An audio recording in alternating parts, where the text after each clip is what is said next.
This is a show about jewelry, why we wear it, why it matters, how it's made, and what it means. I'm Alex D, and I turn cannabis into gold. I make mind-blowing jewelry in gold, silver, and platinum from cannabis plants here in Canada for stage, screen, for people who want to rock crazy jewelry. I'm the Cannabis Goldsmith.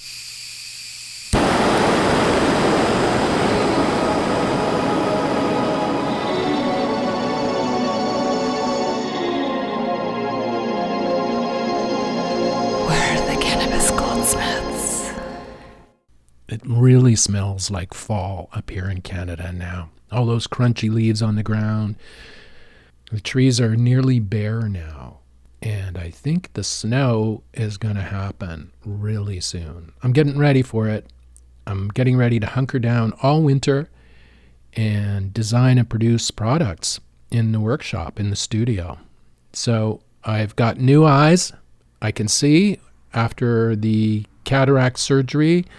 I've got increased blue spectrum in the eyes, which is fantastic. I now see blue way better than I ever did, and all the colors on that end of the spectrum. We're going to be working on gemstone designs, and that blue spectrum is definitely going to help. If I ever get to the aquamarines, cataract surgery in both eyes is the freakiest thing ever. That's all I got to say. But I'm so happy it's worked. It seems to have worked out just fine. I can see. Thank God. Anyway, this episode is going to be about cannabis accessories. I think they need to grow up. Have you ever seen what cannabis accessories look like? Even if you're not a cannabis consumer, you just have to look at them to see. They're like the insurance industry of products. They're just like, they have no... They're just so disconnected from the culture, from modern culture. I just don't understand. They're like trapped in a time loop where time becomes a loop, where time becomes a loop, where time becomes a loop. There's this amazing retail store in Toronto that sells cannabis accessories. It's on Yonge Street. It's downtown. It's just below Bloor Street on Yonge Street. It's called THC. It's like a three-story structure, a three-story store with accessories, cannabis accessories and cannabis thingies and growing supplies. And it's massive. It's like a one-stop. And I'm sure if you live in a big city in Canada, there'll be a store like that in your town, and probably in the United States and some of the states that are legalizing cannabis or decriminalizing it or whatever they're doing in the states. I have no idea. But there'll be stores that you'll be able to walk into and look at some of the cannabis accessories. Or if you're not in a big city, if you're in a small town, or in a rural area, you can go online and just Google cannabis accessories. And you can see what I mean by everything looking like it was designed by 16-year-olds in their parents' basements, like the bong shapes, the ideas around the pipes, the materials they're made of. All this stuff is like, it's not even the 60s. It's sort of never really evolved out of the 60s, but it evolved into this weird kind of cannabis culture, design kind of standard that just sucks. It's just terrible. It's horrible. What do grown-ups do when they want to buy cannabis accessories? That's what I was thinking. So when we were pivoting to cannabis, designing products, jewelry products around cannabis, I was thinking, we can also make cannabis accessories and precious metals.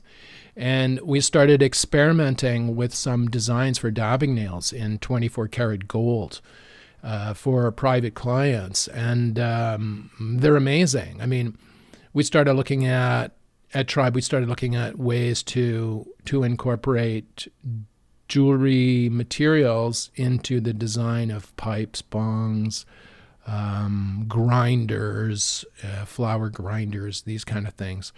So for private clients, we can make these objects. They're incredibly expensive, but they're beautiful, and they're made in precious metals, in designs that are modern, more modern, or designs that can be as kind of as normy as possible, like that can look like regular bong, but except in 10 karat gold, for example. We have the capacity to do this stuff, but the idea is very few people can afford that. But what I'm talking about today is the design aesthetic, the norminess of the cannabis culture, of design in cannabis culture. It seems to be stuck in this kind of, bong hit era, but it needs to get out of that. I mean, there's so much more can be put into the objects, right? I mean, you can go in different ways. You can try and modernize the designs. There's a company in Canada that makes little bongs or little pipes out of ceramic, and they're little hexagonal pipes. They're little like geometric shaped pipes, and they glaze them in different colors. And what they've done is they've changed the shape of the pipe, of the water pipe. They've made it their own by adding corners instead of it being round. So there's that company. They're trying to redesign cannabis accessories. They're trying to bring it up, modernize, just get it out of the hippie. That I don't even know what to call it. We're gonna have to coin a phrase to describe what cannabis accessories look like in the marketplace today. God, it'll come to me by the end of the episode, and we can use this to describe that design aesthetic. The green weed leaf sticker on the side of the bong kind of aesthetic. The made in China, mass-produced glass sold, at corner stores. That kind of design aesthetic. I mean, it's good for the mass market, and it's good for mass production, but it does nothing for the art of cannabis and the people who use cannabis. For the people over 21, for example, for the people who are over 35, for seniors who use cannabis medicinally, like me. I don't want to have a bong in my house that looks like that has like green or green grossly painted cannabis leaves, or like some laughing dude smoking a joint on the side of the bong. I don't want that on my coffee table, for fuck's sake. I want something classier, like I'm a senior, for fuck's sake. Like, I don't want that. I don't want a 16-year-old's bong on my coffee table. I want something classier, something more subtle, maybe. It doesn't have to be flashy. In fact, it needs to be toned down a lot, right? So this is what I mean about design in the cannabis sector. There's so much room for improvement. And as cannabis rolls out across North America and Europe, there's these like design, the design of it is like, it has to improve. It really has to improve. We have to kick ourselves in the butt to get away from this cartoonish design, the cartoonish weed design aesthetic. You know what I'm talking about. If you have a kid who's like in their basement doing bong hits, like the type of stuff that they're using to do their bong hits is definitely not what some millionaire wants in their office, in their corner office. No. They want something classier, right? So that's where bespoke people like us come in. We're a jeweler. We make jewelry out of the cannabis plant here in Canada, where cannabis is legal, and we grow the plants. We model them, we mold them, we cast them in precious metals and make them into the most amazing jewelry pieces in the world, right from the cannabis plant, from here in Canada. We're Tribe, the world's luxury cannabis jeweler. And sometimes people ask us to make bongs and like dabbing nails in gold and stuff like that. And this is where our expertise comes into play. And we can make these products that are just like serious. If you want to see what one looks like, you can go to tribe.ca/emperor. Emperor, like emperor, the emperor of a land. And it's a 24 karat gold, solid gold dabbing nail. Which is like, for you people who don't know what a dabbing nail is, it's like a vaporizer bowl for a vaporizer, to vaporize extracts. And this is our design for a 24 karat gold one. It's pure gold. We get gold from the Royal Canadian Mint and melt it into the shape of this object. There's nothing else in it. It's pure. And this nail can be, it's versatile. It can be flipped over. You can use either side. There's a bowl on one side and a skillet on the other side, and it fits on top of a water pipe or with an adapter. So it's a vaporizer bowl. But most people would be familiar with, I guess, vaping or vape cartridges. There's a little heating element in there that heats up whatever it is that's being vaped, and that's what you're inhaling. Now, you have no idea what that's made of. It could be made of any kind of metal. It could be giving off stuff when it heats up and goes into your lungs. You have no idea what it is. And these things are mass produced in China, and God knows what they're using. So with our Emperor nail, why anyone would buy it is that they know what it is, right? If they're vaporizing something that's pure, it's pure gold. If they're vaporizing a cannabis extract in the nail itself, it's not, nothing is being added to it, and the actual heat is evenly distributed on the nail, more evenly than any other kind of material, because gold is a super good heat conductor, and it just spreads the heat around the surface, the entire surface of this. Whereas another kind of metal, the heat would be concentrated in one area of the object, say in the corner or in the bottom, wherever the heating element is, right? And that's heating the thing up. That's where the heat would be concentrated. So the heat is uneven across the whole surface. But with gold, heat spreads instantly across the whole surface and is distributed evenly. So that means even heating of the extract or whatever you're heating up. So that's the thinking behind this. But the design itself, it's solid gold, right? And I designed it so that it could be worn as jewelry too. So we sell it with a fat lace. And a fat lace, if you don't know what a fat lace is, okay, get a De La Soul record, throw it on a turntable, and then look down at your shell toes. You don't know what shell toes are? Shell toes are Adidas sneakers that kind of came up in the 80s, in the late 70s, early 80s. They're white with 3 stripes on them. They have like a shell toe made of plastic on the rubber or whatever on the front. Now, the laces that they used to use back in the breakdancing days, back in the old days, they used to use these really thick shoelaces called fat laces. And they're like, we use them that are 20 millimeters wide. So they're really, really fat and nice. They're hand woven.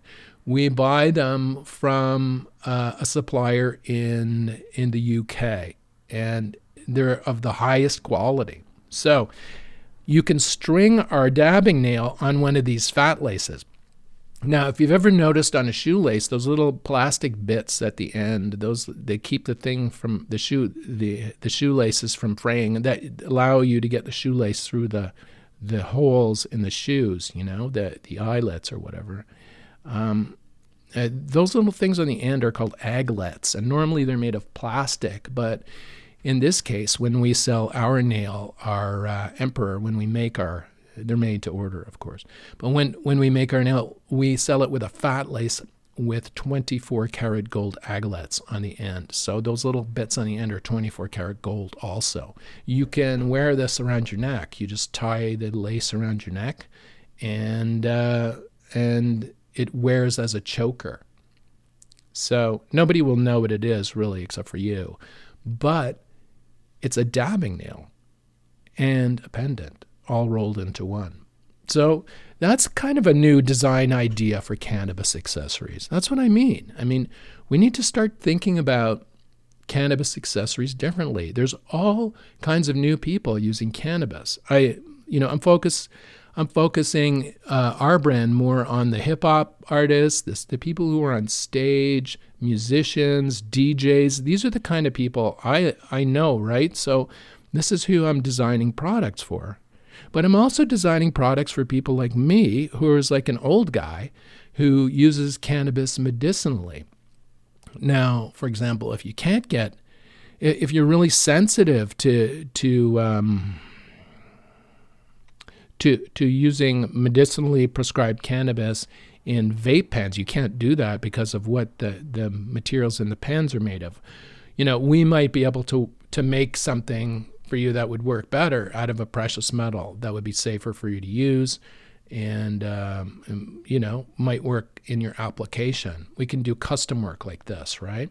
So, that's what I was thinking. Besides the jewelry, maybe we could do some of this. But the problem with cannabis accessories, even in Canada, we live in a legal, cannabis accessories are in a gray area, right? I remember I set up, when we first did the pivot to designing jewelry out of inspired by the cannabis plant, but in precious metal. And I first thought, I'm going to set up a test site on Shopify to see, just for one product, just to see how they handle it before we decided whether to sell on our own website or to sell through a Shopify site. And I just wanted to see how they would deal with cannabis-related products because, what we sell is legal in Canada, and they're also a Canadian company. And Toby, the guy who owns the company, is Canadian. And, he's a guy who his founder myth is that he was a snowboarder and he couldn't find a way to buy snowboards online. So he started Shopify so he could sell snowboards, right, to like cool kids. And then it became Shopify. This is the founder myth or whatever that he perpetuates. But it's probably true. I mean, whatever. But these days, it's a huge, billion-dollar company. So I wanted to see, they keep saying, use Shopify to sell your products. So I wanted to see how they would relate to the cannabis thing. They actually are the sales interface for the Ontario Cannabis Store, the government cannabis store. So I'm thinking, they'll be able to deal with this, us making, perhaps making and selling jewelry produced from cannabis plants in precious metals on a Shopify site. So I wanted to test this out. And the first product I put up there, it was up for like a month or two. And then I got a notice from them saying because it was cannabis related, they couldn't process the payments. They would have to I would have to use some other payment processor that they also owned, by the way, or had connections to.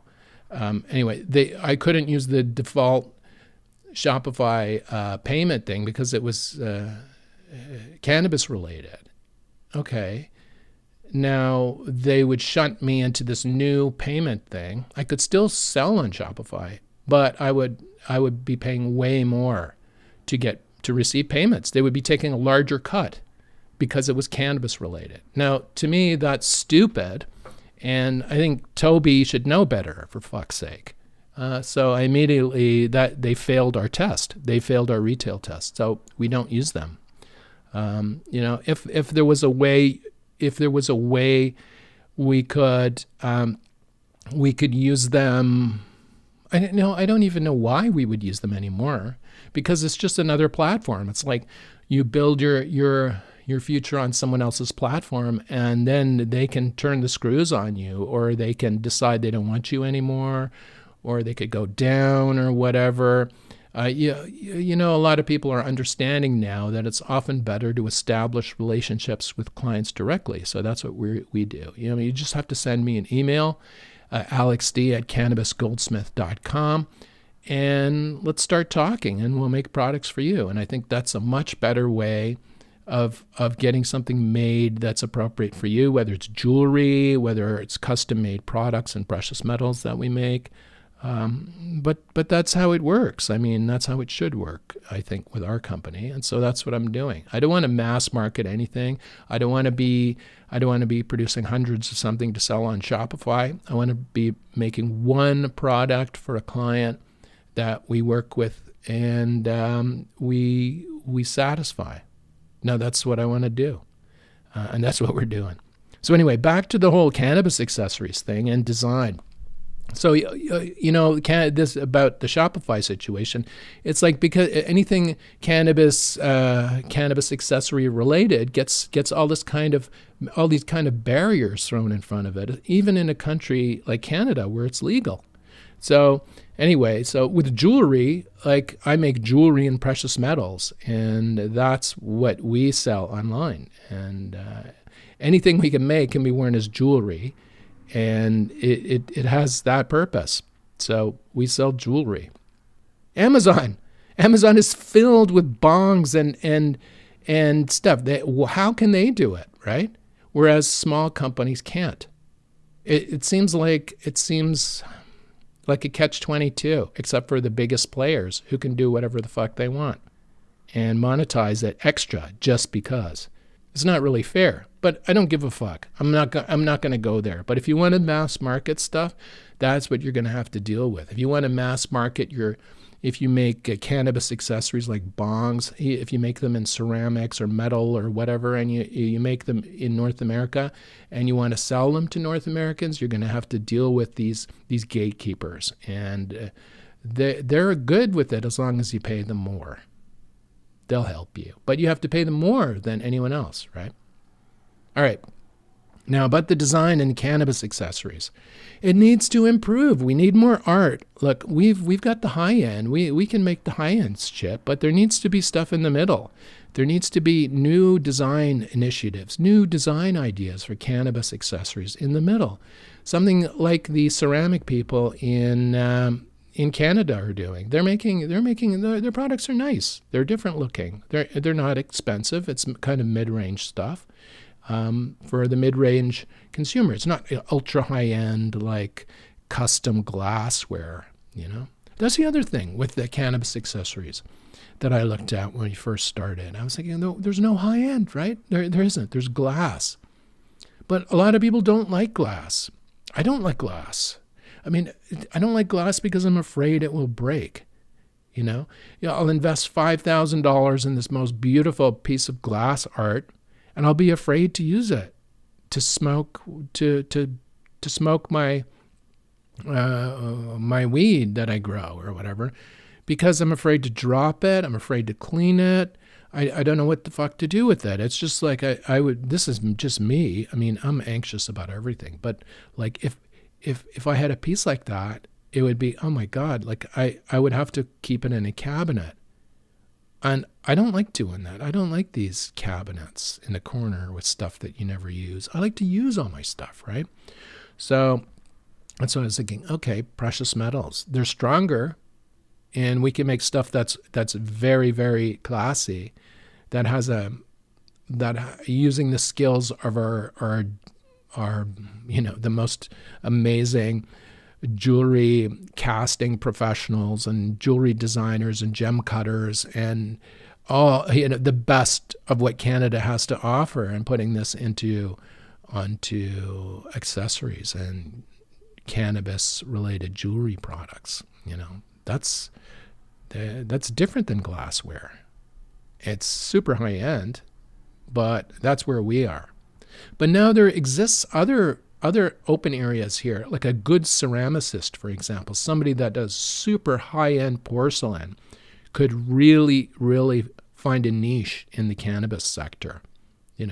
Somebody that could produce porcelain or art porcelain in the lines of Grayson Perry, like a kind of something funky and art-like, not mass-produced, but individual pieces in porcelain and ceramics.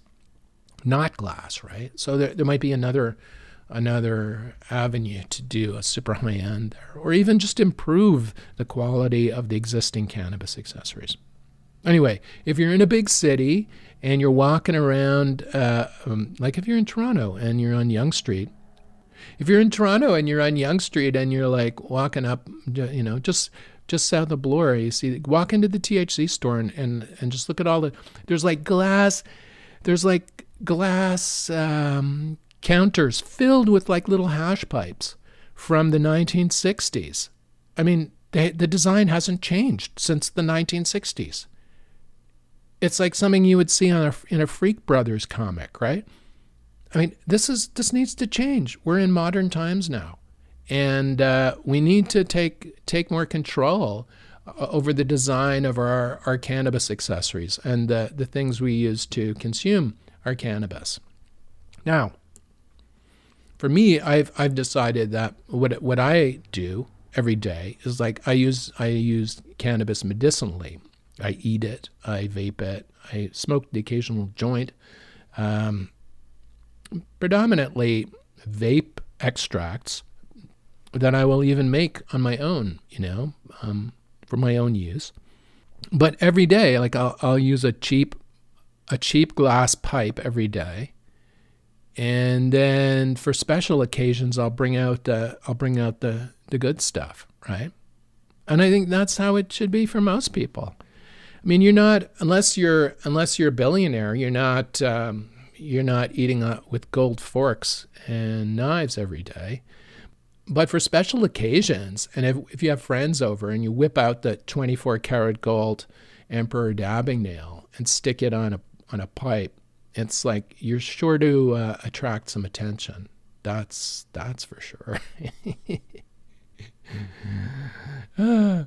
Yeah, this is where they need to go. This is where design needs to go. And also, like, I have to say, it doesn't have to go into the electronics stuff.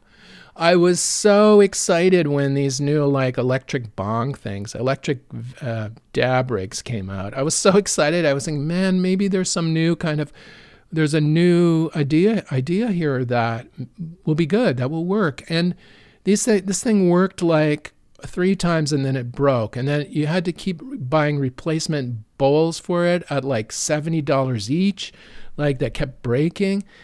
What the fuck? Like, you don't want that. What that is a subscription, right?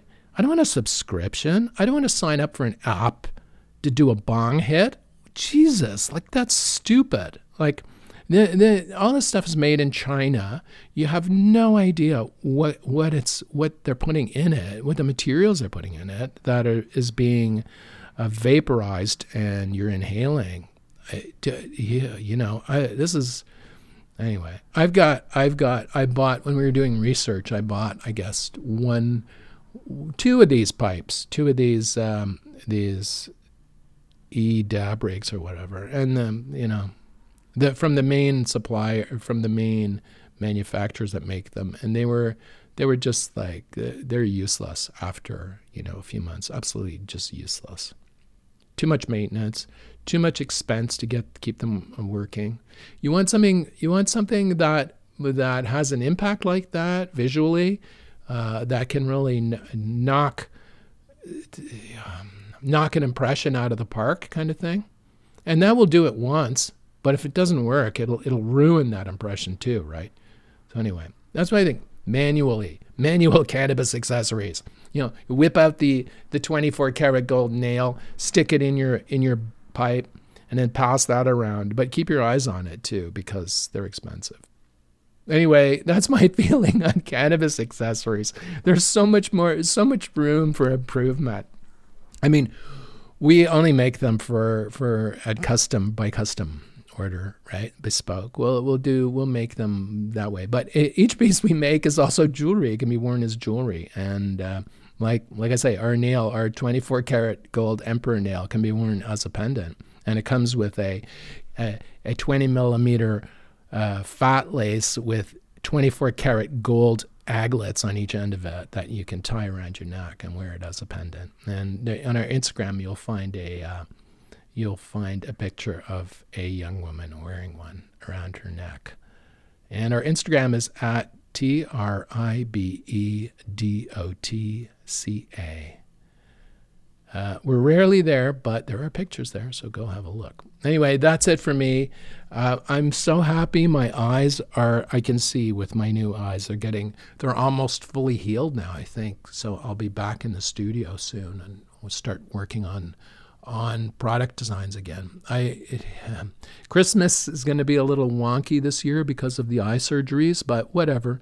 There's always next year, right? And we operate year-round, so a client who wants something special just has to send me an email, and we'll get to work on it right away and make the most amazing jewelry products in precious metals you've ever seen from the cannabis plant.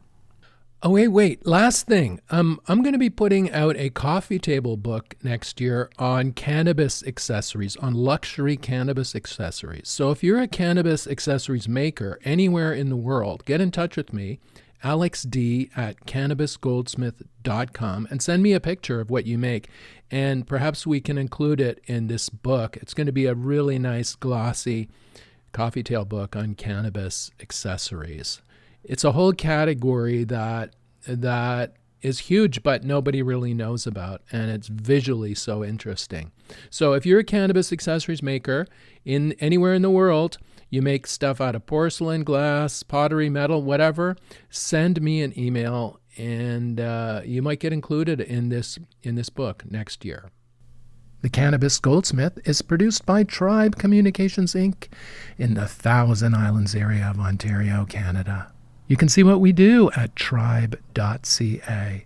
Send us an email, alexd@cannabisgoldsmith.com. Thanks for listening, and we'll see you next week on the Cannabis Goldsmith.